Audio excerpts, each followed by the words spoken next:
Well, sin is rebellion against God. It's selfishness. I'm going my own way. I don't want anybody telling me how to live. I don't want God dictating His terms to me. I'll live my own life. You're willing to accept the fact that your heart is sinful, that it's deceitful, that you've sinned against Him. You're willing to acknowledge it, and you're willing to renounce and turn from your sins. And you're willing to come to Christ, who died on the cross and rose again.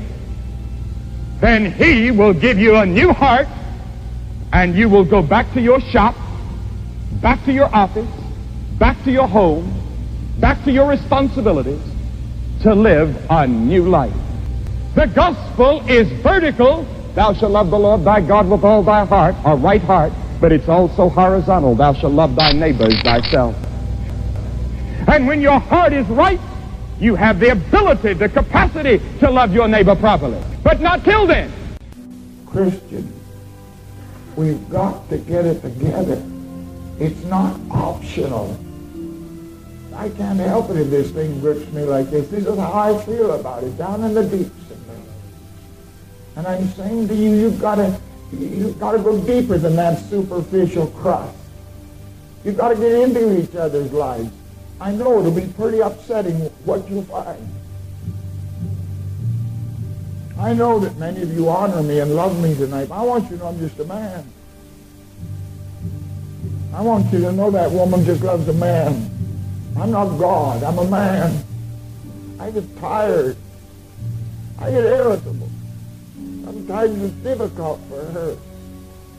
But we're in covenant. She loves me. She supports me, and I trust that she can say the same about me. I want to be loyal to her till the day that we're separated in death. That's the covenant I made. I want to be loyal to you. I'm saying, oh God, put Jonathan and David loyalty back into the hearts of your people.